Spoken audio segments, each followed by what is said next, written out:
세계 기준을 바꿨다. 단 한 문장이 전 세계를 멈춰 세웠습니다. 누구도 믿지 않았고 모두가 술렁였습니다. 아무도 주목하지 않았던 경주. 일본은 비웃었고 미국은 무시했습니다. 한국의 방식을 분석하라. 그 시스템을 복제하라.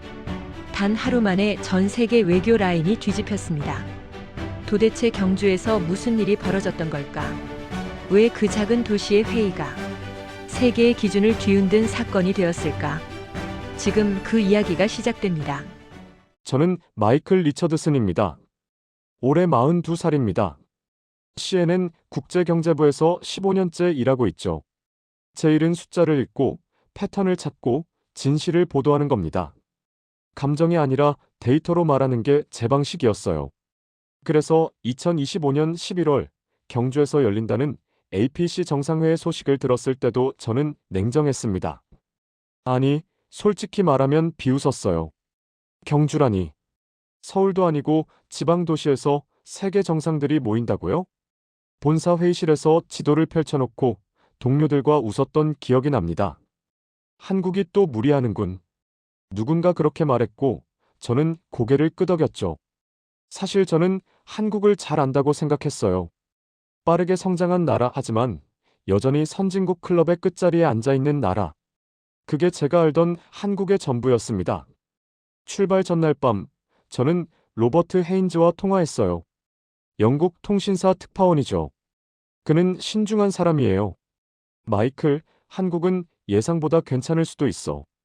그가 말했지만 저는 믿지 않았습니다. 로버트, 자넨 너무 착해. 숫자를 봐. 이 나라는 아직 멀었어. 제 목소리엔 확신이 있었죠. 그때까지만 해도요. 인천공항에 도착한 건 10월 말이었습니다. 공항은 깨끗했어요. 너무 깨끗했죠. 화장실 바닥에 물 한 방울 없었고 안내판은 5개 국어로 정확하게 표시되어 있었습니다.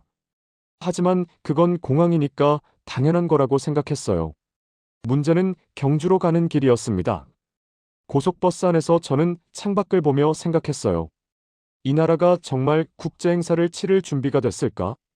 하지만 버스는 정확히 예정 시각에 출발했고 도로는 막히지 않았습니다. 이상했어요. 보통 큰 행사가 있으면 교통이 마비되는 게 정상이거든요. 런던도 그랬고 뉴욕도 그랬어요. 그런데 경주로 가는 길은 너무나 조용했죠. 보문단지에 도착했을 때 저는 놀랐습니다. 아니, 놀랐다기보다 당황했다고 해야 맞겠네요. 국제회의 복합지구는 완성돼 있었어요. 건물만 완성된 게 아니라 시스템 전체가 작동하고 있었습니다. 체크인은 자동화됐고 안내 로봇이 복도를 돌아다녔어요. 모든 게 너무 매끄러웠죠. 저는 숙소에 짐을 풀면서도 계속 생각했습니다. 뭔가 이상해. 이건 연습한 것처럼 보여. 다음 날 아침, 저는 사토 켄지를 만났어요. 일본 경제신문 기자죠. 그는 로비에서 커피를 마시며 비웃고 있었습니다. 마이클, 이거 봐. 한국 애들이 완벽한 척하려고 얼마나 애썼는지 보이지? 그가 손가락으로 창밖을 가리켰어요. 자원봉사자들이 거리를 청소하고 있었습니다. 저것 봐. 쇼야, 쇼. 카메라 앞에서만 저러는 거라고. 저는 대답하지 않았어요. 사토 켄지의 말이 맞을 수도 있었지만 뭔가 찜찜했습니다. 그 자원봉사자들의 움직임이 너무 자연스러웠거든요. 억지로 하는 것 같지 않았어요. 오히려 익숙한 일을 하는 것처럼 보였죠. 개막식이 시작됐습니다. 저는 기자석에 앉아 노트북을 켰어요. 각국 정상들이 입장했고 한국 대통령이 연설을 시작했습니다. 연설 내용은 예상 가능했어요. 협력, 평화, 지속 가능성. 진부한 단어들이었죠. 하지만 제가 주목한 건 연설이 아니었습니다. 행사 진행이었어요. 모든 게 정확했어요. 1초의 지연도 없었습니다. 조명이 바뀌고 음향이 켜지고 화면이 전환되는 모든 순간이 완벽하게 맞아떨어졌어요. 저는 15년 동안 수십 개의 국제 행사를 취재했지만 이렇게 정확한 진행은 처음 봤습니다. 실수가 하나도 없었어요. 아니, 실수할 틈이 없었다고 해야 할까요? 개막식이 끝나고 저는 로비로 나왔습니다. 로버트 헤인즈가 벽에 기댄 채 팔짱을 끼고 서 있었어요. 마이클, 자네도 느꼈나? 그가 물었죠. 저는 고개를 끄덕였습니다. 뭔가 이상해. 너무 완벽해. 로버트가 웃었어요. 완벽한 게 이상하다니. 우린 참 이상한 직업을 가진 거야. 하지만 그건 농담이 아니었습니다. 완벽함은 때로 의심을 불러일으켜요. 인간이 하는 일에는 항상 실수가 있거든요. 작은 지연, 사소한 착오, 예상치 못한 변수. 그게 정상이에요. 그런데 경주에서는 그런 게 보이지 않았습니다. 마치 모든 게 미리 계산된 것처럼 돌아갔어요. 이틀째 되는 날, 저는 시민운영통제센터를 취재하러 갔습니다. APC 기간 동안 경주 시민들이 자발적으로 교통과 안전을 관리한다는 소식을 들었거든요. 처음엔 믿지 않았어요. 자발적으로? 말이 되나? 하지만 현장에 가보니 정말 시민들이 그 일을 하고 있었습니다. 센터 안은 조용했어요. 20명 정도의 자원봉사자들이 모니터를 보며 실시간으로 교통 상황을 확인하고 있었죠. 누가 지시하는 것 같지 않았어요. 각자 자기 역할을 알고 있는 것처럼 움직였습니다. 저는 한 자원봉사자에게 다가갔어요. 40대 중반쯤 돼 보이는 남성이었죠. 실례지만 질문 하나 해도 될까요? 제가 물었습니다. 그는 고개를 들고 미소 지었어요. 네, 말씀하세요. 이 일을 누가 시켰나요? 제 질문은 직설적이었죠. 그는 잠시 생각하더니 대답했습니다. 아무도요. 그냥 필요한 일이니까 하는 거예요. 저는 이해할 수 없었어요. 보수는요? 네, 없어요. 그냥 우리 도시에서 큰 행사가 열리니까 도와야 한다고 생각했죠. 저는 더 이상 묻지 않았습니다. 그의 얼굴에는 거짓이 없어 보였거든요. 하지만 이해가 안 됐어요. 보수도 없이, 명령도 없이 사람들이 자발적으로 일을 한다니. 이건 제가 아는 세상의 논리가 아니었습니다. 그날 저녁, 저는 호텔방에 앉아 노트북을 켰어요. 뉴스를 확인하려고요. CNN 본사에서 보낸 이메일이 있었습니다. 마이클, 경주 현장 어때? 뭔가 특이한 거 있으면 보고해. 저는 답장을 쓰려다 멈췄어요. 뭐라고 써야 할지 몰랐거든요. 완벽합니다라고 쓸 순 없었어요. 그건 뉴스가 아니니까요. 하지만 이상합니다라고 쓰기엔 근거가 부족했죠. 사흘째, 저는 APC 사무국 내부 소식을 들었습니다. 각국 대표단이 한국의 운영 방식에 대해 문의하기 시작했다는 거예요. 특히 탄소 제로 회의 시스템과 인공지능 기반 일정 관리가 관심을 끌었다고 했죠. 저는 그 정보를 입수하기 위해 사무국 관계자를 만났습니다. K 운영 매뉴얼이라는 게 있다던데요. 제가 물었어요. 관계자는 조심스럽게 고개를 끄덕였습니다. 네, 있긴 합니다. 하지만 공개 문서는 아니에요. 내용이 뭔가요? 저는 집요하게 물었죠. 그는 잠시 망설이더니 말했습니다. 한국이 지난 30년 동안 축적한 국제행사 운영 노하우를 정리한 거예요. 올림픽, 월드컵, G20 정상회의 그 모든 경험이 들어가 있죠. 저는 그 말을 듣고 뭔가 깨달았어요. 이건 우연이 아니었습니다. 한국은 준비했던 거예요. 오랜 시간 동안 조용히 그리고 철저하게. 제가 비웃었던 그 나라는 사실 저보다 훨씬 앞서 있었던 겁니다. 나흘째 밤, 저는 잠을 이룰 수 없었어요. 침대에 누워 천장을 바라보며 생각했습니다. 내가 뭘 놓쳤지? 제 논리로는 설명이 안 됐거든요. 한국은 분명 완벽했어요. 하지만 완벽함의 이유를 찾을 수 없었습니다. 시스템인가? 기술인가? 아니면 사람인가? 마지막 날 아침, 폐막식이 열렸습니다. 저는 기자석에 앉아 행사를 지켜봤어요. 각국 정상들이 공동 선언문을 발표했고, 한국 대통령이 마무리 발언을 했습니다. 박수가 터져나왔고, 카메라 플래시가 번쩍였죠. 하지만 저는 박수를 치지 않았어요. 그저 앉아서 생각에 잠겼습니다. 폐막식이 끝나고 저는 혼자 보문호수로 걸어갔어요. 호숫가는 고요했습니다. 물결이 잔잔하게 흔들렸고 저 멀리 산 너머로 해가 지고 있었죠. 저는 벤치에 앉아 노트를 꺼냈습니다. 뭔가를 써야 할 것 같았거든요. 하지만 펜을 든 채로 멈췄어요. 뭐라고 쓸 수 있을까요? 한국이 완벽했다고? 그건 사실이지만 뉴스는 아니에요. 한국이 이상하다고? 그건 제 느낌일 뿐 증거가 없죠. 저는 오랫동안 그렇게 앉아 있었습니다. 바람이 불었고 나뭇잎이 떨어졌어요. 그리고 저는 깨달았습니다. 이건 단순한 행사가 아니었어요.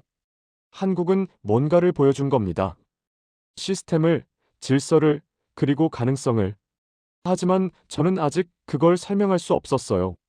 논리로 정리되지 않았고 데이터로 증명되지 않았습니다. 그저 느낌만 있었죠. 불안하고 긴장되고 동시에 조금은 경외스러운 느낌. 저는 노트를 덮고 일어났습니다. 호수를 한 번 더 바라보고 호텔로 돌아갔어요. 짐을 싸고 공항으로 향했습니다. 비행기 안에서도 저는 계속 생각했어요. 이 나라는 뭐가 다를까? 왜 이렇게 완벽할까? 그리고 나는 왜 이렇게 불안할까? 답은 없었습니다. 하지만 질문은 남았어요. 그리고 그 질문이 저를 계속 따라다녔죠. 경주를 떠나고 인천을 떠나고 태평양을 건너는 내내 저는 알고 있었어요. 이건 끝이 아니라 시작이라는 걸. 뭔가가 바뀌고 있다는 걸. 그리고 저는 그 변화의 한가운데 서 있다는 걸. 저는 그날 밤 처음으로 제 확신이 흔들리는 걸 느꼈습니다. 경주를 떠난 지 이틀이 지났지만 저는 여전히 그곳에 있는 것 같았습니다. 뉴욕의 사무실 책상에 앉아 있어도 머릿속은 온통 경주였어요. 보문호수의 고요함, 자원봉사자들의 자연스러운 움직임, 그리고 설명할 수 없는 그 완벽함. 저는 커피를 마시며 노트북을 켰습니다. APC 보고서를 써야 했거든요. 하지만 손이 움직이지 않았어요. 뭘 써야 할지 몰랐습니다. 한국이 성공적으로 회의를 개최했다는 단순한 문장으론 부족했죠. 그건 사실이지만 진실은 아니었어요. 진짜 이야기는 따로 있었습니다. 다만 저는 아직 그게 뭔지 정확히 알지 못했죠. 그때 이메일 한 통이 도착했습니다. 로버트 헤인즈였어요. 마이클, APC 사무국에서 흥미로운 문건이 회람되고 있다는 소식 들었나? K 운영 매뉴얼이라던데. 확인해봐. 저는 즉시 답장을 보냈습니다. 어떻게 입수하지? 로버트의 답은 간단했어요. 사무국 내부 인맥을 써야 할 것 같아. 하지만 조심해. 이거 공개 문서가 아닌 것 같더라고. 저는 책상에서 일어났습니다. 편집장에게 가서 말했죠. 경주로 다시 가야 할 것 같습니다. 편집장은 의아한 표정을 지었어요. 왜? 회의는 끝났잖아. 끝났지만 이야기는 시작된 것 같습니다. 저는 확신 없는 목소리로 말했지만 편집장은 고개를 끄덕였습니다. 알았어. 일주일 줄게. 확실한 걸 가져와. 사흘 뒤, 저는 다시 인천공항에 있었습니다. 이번엔 혼자였어요. 짐도 가벼웠죠. 노트북과 녹음기, 그리고 질문들만 가득 담았습니다.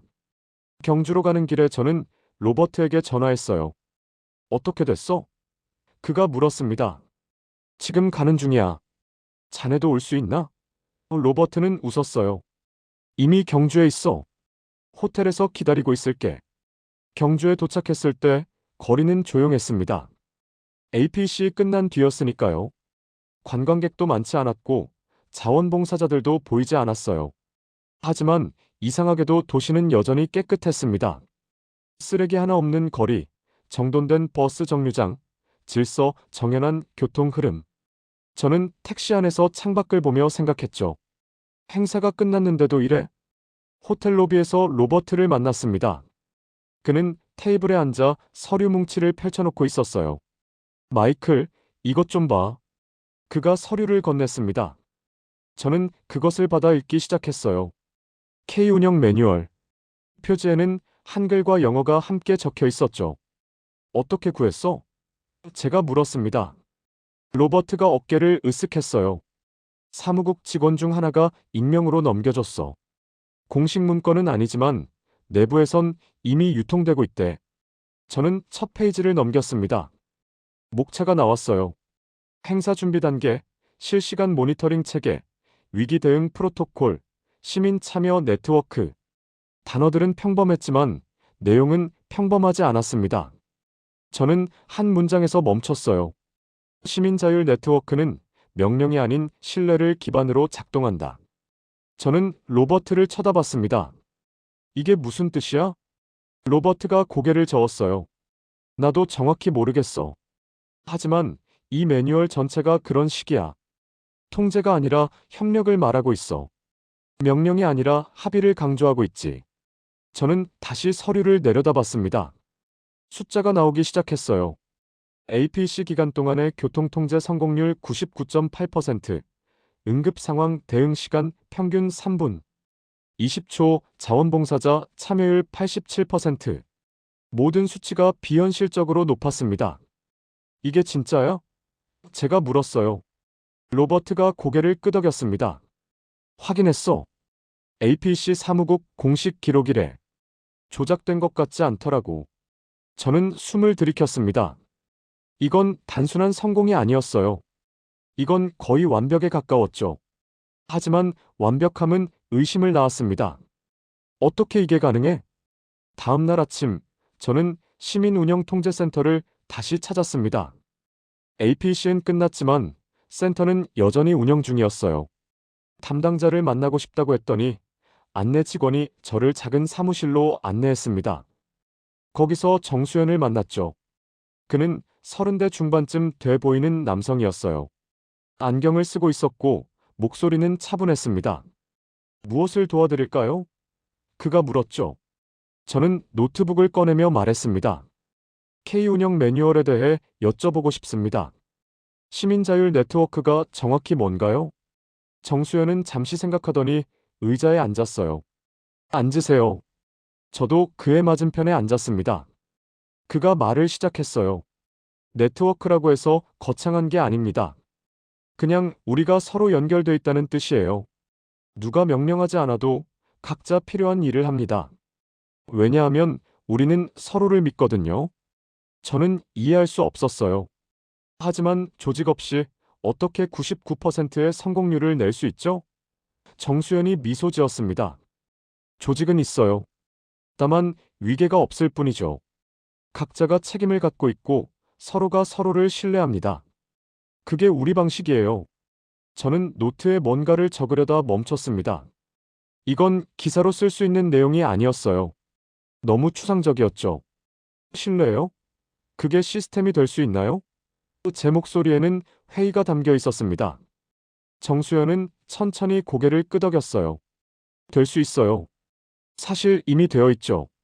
우리는 지난 30년 동안 그걸 배웠습니다. 올림픽도 월드컵도 모든 큰 행사를 치르면서요. 저는 정수연을 바라봤습니다. 그의 눈에는 확신이 있었어요. 거짓말하는 사람의 눈이 아니었죠. 하지만 저는 여전히 납득할 수 없었습니다. 하지만 사람은 실수를 해요. 항상요. 정수연이 고개를 끄덕였어요. 맞아요. 그래서 우리는 서로를 돕습니다. 한 사람이 실수하면 다른 사람이 채워주죠. 그게 네트워크예요. 인터뷰를 마치고 나왔을 때 저는 혼란스러웠습니다. 정수연의 말은 논리적으로 들렸지만 현실적으로는 불가능해 보였거든요. 신뢰만으로 시스템이 작동한다니. 그건 이상주의자의 꿈 같았어요. 하지만 숫자는 거짓말하지 않았습니다. 99.8%. 그건 현실이었죠. 저는 거리를 걸으며 사람들을 관찰했습니다. 횡단보도에서 신호를 기다리는 사람들, 쓰레기를 분리수거하는 시민들, 길을 양보하는 운전자들. 모든 게 자연스러웠어요. 억지로 하는 것 같지 않았죠. 마치 습관처럼, 아니 본능처럼 보였습니다. 그날 저녁, 저는 로버트와 사토 켄지를 만났어요. 작은 식당에서 저녁을 먹었습니다. 사토는 여전히 냉소적이었어요. 마이클, 자네 아직도 한국 찬양하고 있나? 이건 일시적인 거야. 카메라 꺼지면 원래대로 돌아갈 거라고. 저는 대답하지 않았습니다. 대신 데이터를 보여줬어요. 이 숫자 좀 봐. 99%야. 사토가 비웃었습니다. 숫자는 조작할 수 있어. 특히 이런 나라에선. 저는 화가 났어요. 이런 나라? 그게 무슨 뜻이야? 사토가 어깨를 으쓱했죠. 알잖아. 동양 국가들은 체면을 중요하게 생각해. 완벽한 척하려고 뭐든 하지. 로버트가 끼어들었습니다. 사토, 그건 편견이야. 나도 처음엔 의심했지만 지금은 아니야. 이건 진짜야. 사토가 로버트를 쳐다봤어요. 자네도 속았구만. 로버트는 한숨을 쉬었습니다. 속은 게 아니야. 본 거야. 직접.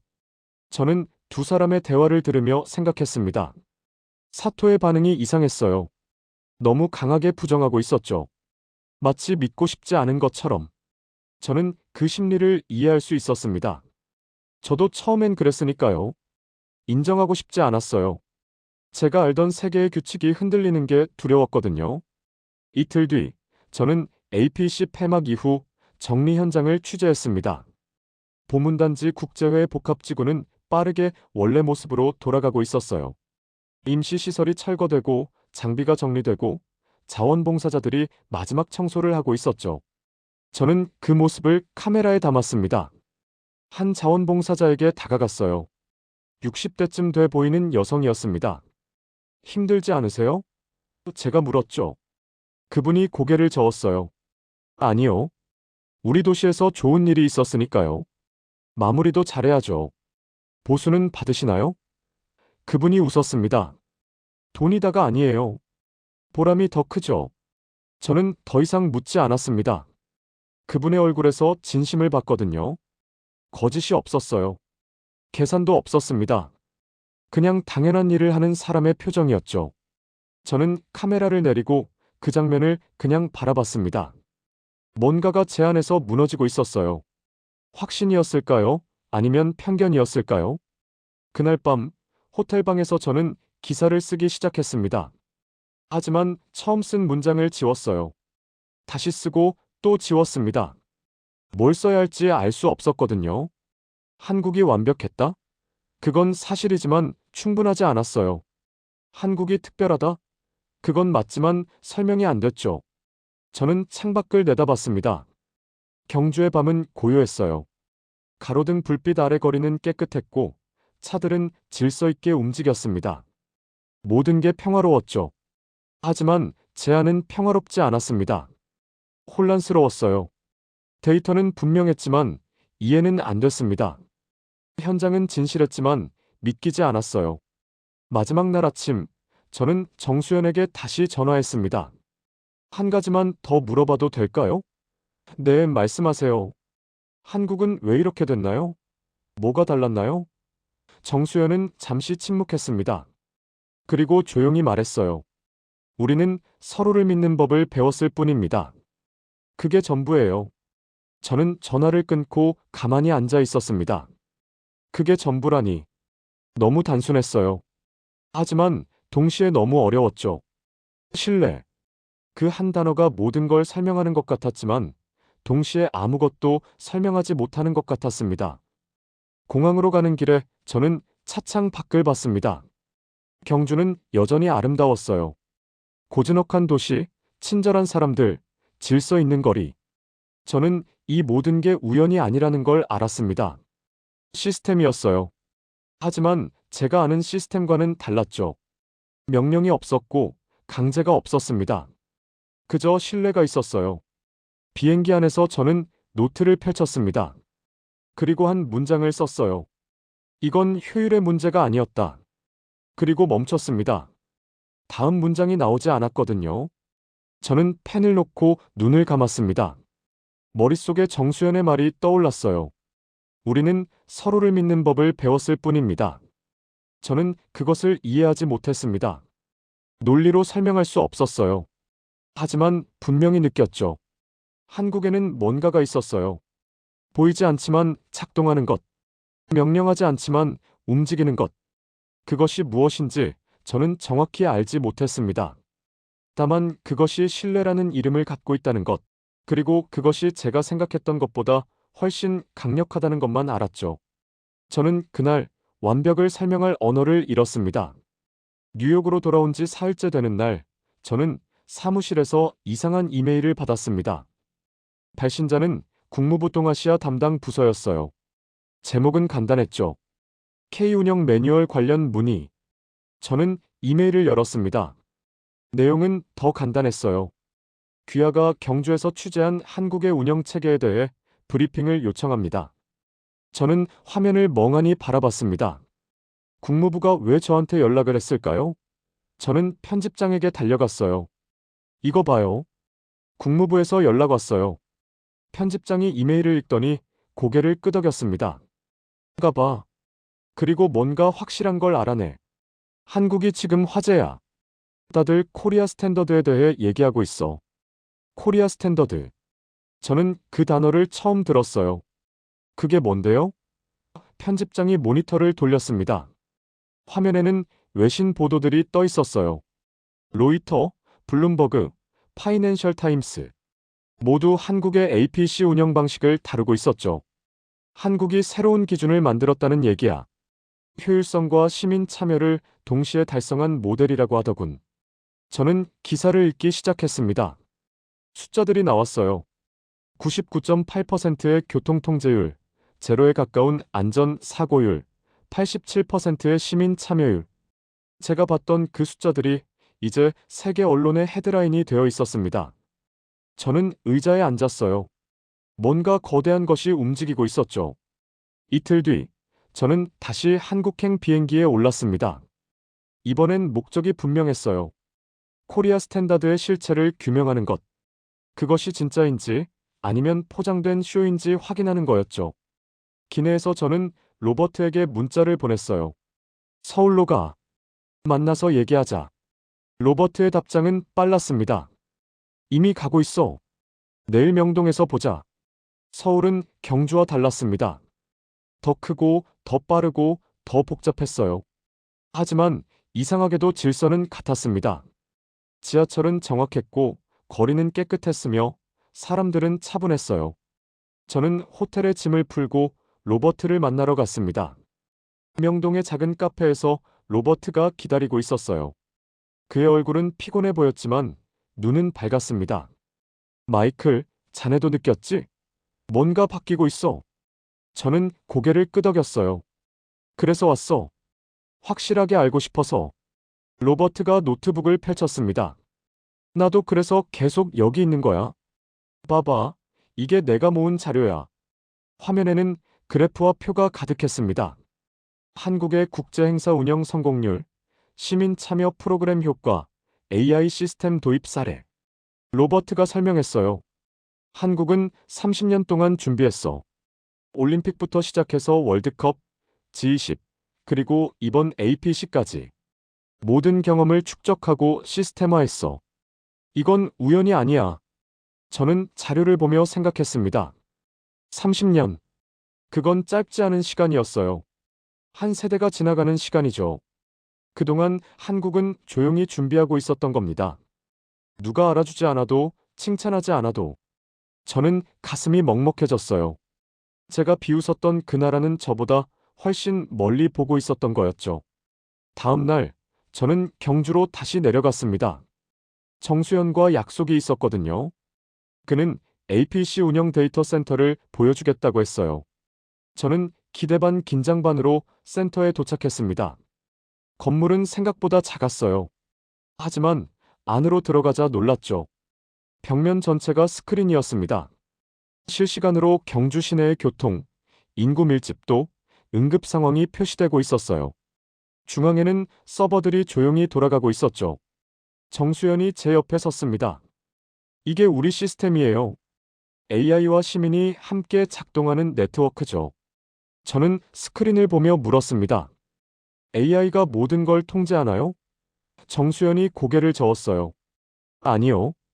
AI는 도와줄 뿐이에요. 결정은 사람이 합니다. 시민들이 자율적으로 판단하고 행동하면 AI는 그걸 지원하죠. 순서가 반대예요. 저는 이해하려 애썼습니다. 그럼 누가 명령하나요? 정수연이 미소 지었어요. 아무도요. 각자가 책임지는 거예요. 그때 이도현이 들어왔습니다. APC 기술 운영팀 실무자였어요. 30대 초반의 젊은 엔지니어였죠. 안녕하세요. 제가 시스템을 좀 더 자세히 보여드릴게요. 그가 키보드를 두드리자 화면이 바뀌었습니다. 복잡한 네트워크 구조가 나타났어요. 이게 시민 참여 네트워크예요. 이도현이 설명했습니다. 각 노드가 자원봉사자나 시민 모니터링 그룹을 나타내요. 이들은 자율적으로 움직이지만 실시간으로 정보를 공유하죠. AI는 이 정보를 통합해서 상황을 예측하고 필요한 자원을 배치합니다. 하지만 최종 결정은 사람이 해요. 저는 화면을 응시했습니다. 네트워크는 살아있는 것처럼 움직이고 있었어요. 어떤 노드는 활성화됐다가 꺼지고 어떤 노드는 다른 노드와 연결됐다가 끊어졌죠. 마치 신경망 같았습니다. 이게 정말 작동해요? 제가 물었어요. 이도현이 고개를 끄덕였습니다. APC 기간 동안 단 한 번도 시스템이 멈추지 않았어요. 사람들이 믿고 참여했으니까요. 믿음. 또 그 단어가 나왔습니다. 저는 정수연을 쳐다봤어요. 기술보다 신뢰가 중요하다고 했죠? 정수연이 천천히 고개를 끄덕였어요. 네. 이 시스템은 시민을 믿지 않으면 작동하지 않아요. 통제가 아니라 협력이거든요. 강제가 아니라 자발성이죠. 그게 우리 방식이에요. 저는 아무 말도 할 수 없었습니다. 제가 알던 시스템은 달랐거든요. 명령이 있고, 통제가 있고, 감시가 있었죠. 효율을 위해 자유를 제한하는 게 당연하다고 생각했어요. 하지만 한국은 반대로 갔습니다. 자유를 주고 믿음을 주고 책임을 나눴죠. 그리고 그게 더 효율적이었어요. 센터를 나와 저는 경주 거리를 걸었습니다. 해가 지고 있었어요. 가로등이 하나씩 켜지고 사람들이 퇴근하고 식당에 불이 들어왔죠. 모든 게 평화로웠습니다. 저는 벤치에 앉아 사람들을 바라봤어요. 한 노인이 쓰레기를 줍고 있었습니다. 아무도 시키지 않았어요. 그냥 당연하다는 듯 하고 있었죠. 젊은 엄마가 아이에게 횡단보도를 건너는 법을 가르치고 있었어요. 신호를 봐야 해. 초록불이 켜지면 건너는 거야. 아이가 고개를 끄덕였습니다. 그 장면이 저에겐 충격이었어요. 이건 교육이었습니다. 질서는 강제되는 게 아니라 배우는 거였죠. 어렸을 때부터 자연스럽게 일상 속에서 한국 사람들은 그렇게 자랐던 겁니다. 서로를 배려하고 규칙을 지키고 공동체를 생각하는 법을. 그게 30년, 아니, 어쩌면 더 오랜 시간 동안 축적된 문화였던 거예요. 저는 가슴이 뭉클했습니다. 이건 시스템의 승리가 아니었어요. 사람의 승리였죠. 기술이 아니라 철학이었습니다. 효율이 아니라 신뢰였어요. 저는 그동안 잘못된 걸 보고 있었던 겁니다. 숫자만 봤지, 사람은 보지 못했어요. 데이터만 분석했지, 마음은 읽지 못했죠. 그날 밤, 로버트와 다시 만났습니다. 그는 경주 시민들을 인터뷰하고 왔다고 했어요. 마이클, 놀라운 걸 들었어. 로버트의 목소리는 흥분돼 있었습니다. 자원봉사자들이 스스로 근무표를 짠대. 누가 시키지 않았어. 각자가 가능한 시간을 제시하면 서로 조율해서 공백 없이 배치하는 거야. 대체 인력도 자율적으로 관리하고. 저는 믿기지 않았어요. 정말? 로버트가 고개를 끄덕였습니다. 내 눈으로 봤어. 그들 사이엔 위계가 없었어. 누가 더 높고 낮은 게 아니라 각자가 평등하게 책임을 나눠 갖고 있었지. 그게 작동하더라고. 완벽하게. 저는 한숨을 쉬었습니다. 제 안에서 뭔가가 무너지고 있었어요. 확신이었을까요? 편견이었을까요? 저는 오랫동안 효율은 통제에서 나온다고 믿었습니다. 강한 리더십, 명확한 명령, 철저한 감시. 그게 조직을 움직이는 방법이라고 배웠어요. 하지만 한국은 정반대였죠. 그리고 더 성공했습니다. 사흘째 되는 날, 저는 사토 켄지를 우연히 마주쳤습니다. 호텔 로비에서였어요. 그는 혼자 앉아 노트북을 보고 있었죠. 사토. 제가 불렀습니다. 그가 고개를 들었어요. 얼굴이 어두웠습니다. 마이클. 앉아. 저는 그의 맞은편에 앉았어요. 어떻게 지내? 사토가 한숨을 쉬었습니다. 글쎄. 혼란스러워. 왜? 사토가 화면을 돌렸어요. 일본 언론 기사들이 떠 있었습니다. 일본도 한국 모델을 검토하기 시작했대. 코리아 스탠더드를 배우려고 한다는 거야. 저는 놀랐습니다. 자네 나라에서? 사토가 쓴웃음을 지었어요. 인정하기 싫지만 사실이야. 우리 정부가 한국에 자문을 요청했대. 어떻게 시민 참여 시스템을 구축했는지 알고 싶다는 거지. 그가 노트북을 닫았습니다. 나는 계속 한국을 비웃었어. 우연이라고 쇼라고 했지. 하지만 틀렸나 봐. 저는 사토를 바라봤습니다. 그의 눈에는 불안이 있었어요. 인정하고 싶지 않은 진실 앞에 선 사람의 표정이었죠. 저는 그 마음을 이해할 수 있었습니다. 저도 같았으니까요. 사토, 우리 둘 다 틀렸어. 한국을 과소평가했지. 그날 밤, 저는 경주 거리를 다시 걸었습니다. 자정이 넘었지만 거리는 여전히 정돈돼 있었어요. 쓰레기 하나 없고 가로등은 밝고 안전했습니다. 편의점 주인이 문 앞을 쓸고 있었고 경비원이 건물을 순찰하고 있었죠. 모두 자기 역할을 하고 있었어요. 자연스럽게 당연한 것처럼. 저는 멈춰 섰습니다. 문득 깨달았어요. 질서가 권력의 결과가 아니라 신뢰의 결과일 수도 있다는 것을. 사람들이 통제당해서가 아니라 서로를 믿기 때문에 움직일 수도 있다는 것을. 그게 가능하다는 걸 한국이 보여주고 있었습니다.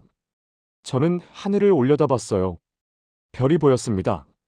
맑고 고요한 밤이었죠. 저는 오랫동안 그렇게 서 있었습니다. 가슴 속에서 뭔가가 올라왔어요. 감동이었을까요? 부러움이었을까요? 아니면 반성이었을까요? 잘 모르겠어요. 다만 확실한 건 제가 바뀌고 있다는 거였습니다. 다음 날 아침, 저는 정수연에게 마지막 질문을 했습니다.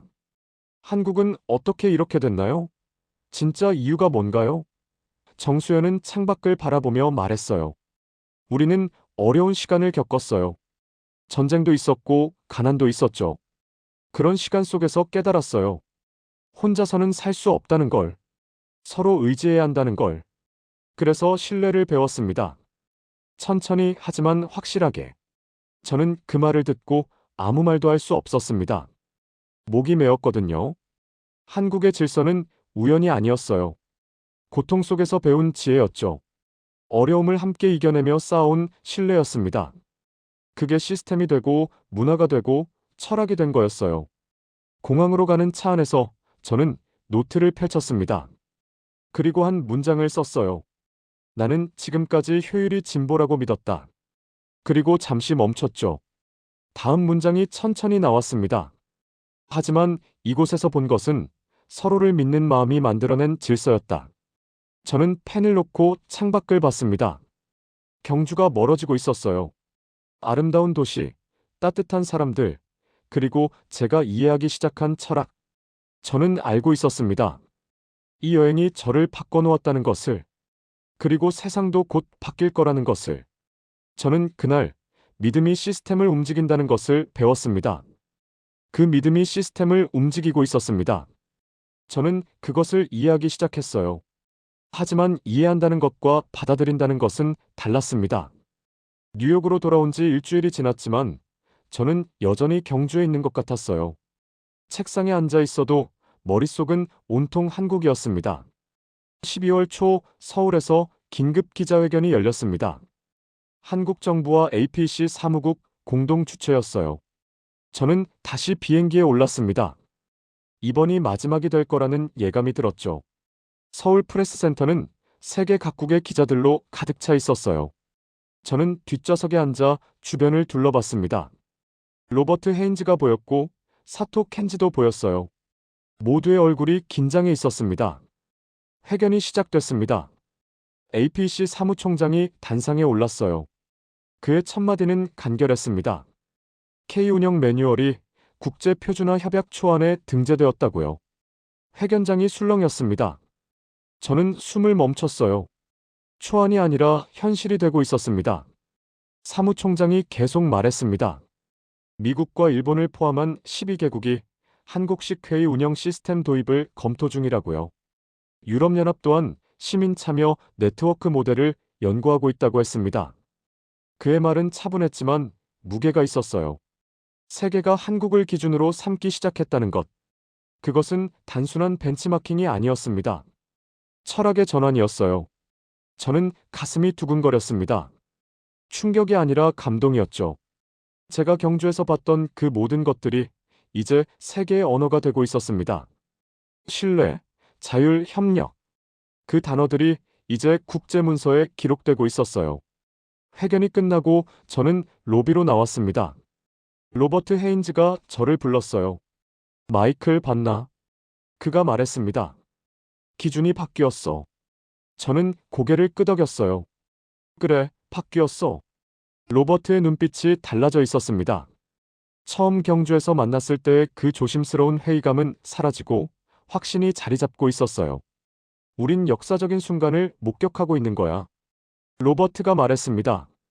한 나라의 방식이 세계의 표준이 되는 걸. 이런 건 쉽게 일어나지 않아. 저는 창밖을 내다봤어요. 서울의 거리는 분주했지만 질서 있었습니다. 사람들은 빠르게 움직였지만 서로를 배려했어요. 신호를 지키고 줄을 서고 양보했습니다. 너무 자연스러워서 오히려 눈에 띄지 않는 질서였죠. 저는 사토 켄지를 찾았습니다. 그는 벽에 기댄 채 혼자 서 있었어요. 손에는 종이컵이 들려 있었고 얼굴은 창백했습니다. 사토. 제가 불렀지만 그는 대답하지 않았어요. 그저 종이컵을 천천히 내려놓았습니다. 바닥에 놓인 그 컵이 텅 비어 있었어요. 저는 그의 침묵 속에서 모든 것을 읽었습니다. 인정, 패배, 그리고 어쩌면 존중. 다음 날 아침, 저는 경주로 향했습니다. 마지막으로 그곳을 보고 싶었어요. 도시는 고요했습니다. APC의 흔적은 거의 사라졌고 시민들은 일상으로 돌아가 있었죠. 하지만 무언가는 남아 있었어요. 거리의 깨끗함, 사람들의 차분함, 질서의 자연스러움. 그것들은 행사 때문이 아니라 원래 그랬던 것처럼 보였습니다. 저는 시민운영통제센터를 다시 찾았어요. 정수연이 있을 거라는 걸 알고 있었습니다. 문을 열고 들어가자 그가 모니터 앞에 앉아 있었어요. 마이클. 그가 미소 지으며 일어났습니다. 다시 오셨네요. 저는 고개를 끄덕였어요. 마지막으로 여쭤보고 싶은 게 있어서요. 우리는 센터 밖으로 나와 벤치에 앉았습니다. 봄은 호수가 보이는 자리였어요. 햇살이 따뜻했고 바람이 잔잔했습니다. 저는 오랫동안 준비한 질문을 꺼냈어요. 한국은 언제부터 이렇게 준비해 왔습니까? 정수연은 호수를 바라보며 생각했습니다. 한참 후에 그가 입을 열었어요. 우린 언제나 준비 중이었어요. 위기를 대비하는 게 아니라 서로를 지키기 위해서요. 그의 목소리는 조용했지만 단단했습니다. 올림픽도 월드컵도 모든 순간이 준비였어요. 하지만 그건 행사를 위한 준비가 아니었죠. 함께 사는 법을 배우는 과정이었습니다. 저는 그 말을 듣고 가슴이 뭉클해졌어요. 준비가 습관이 아니라 마음이라는 것. 그것을 이해하는데 저는 너무 오래 걸렸습니다. 정수연이 저를 돌아봤어요. 마이클, 세상은 효율만으로 움직이지 않아요. 신뢰가 있어야 합니다. 서로를 믿는 마음이요. 그게 없으면 아무리 좋은 시스템도 작동하지 않아요. 저는 아무 말도 할 수 없었습니다. 목이 메었거든요.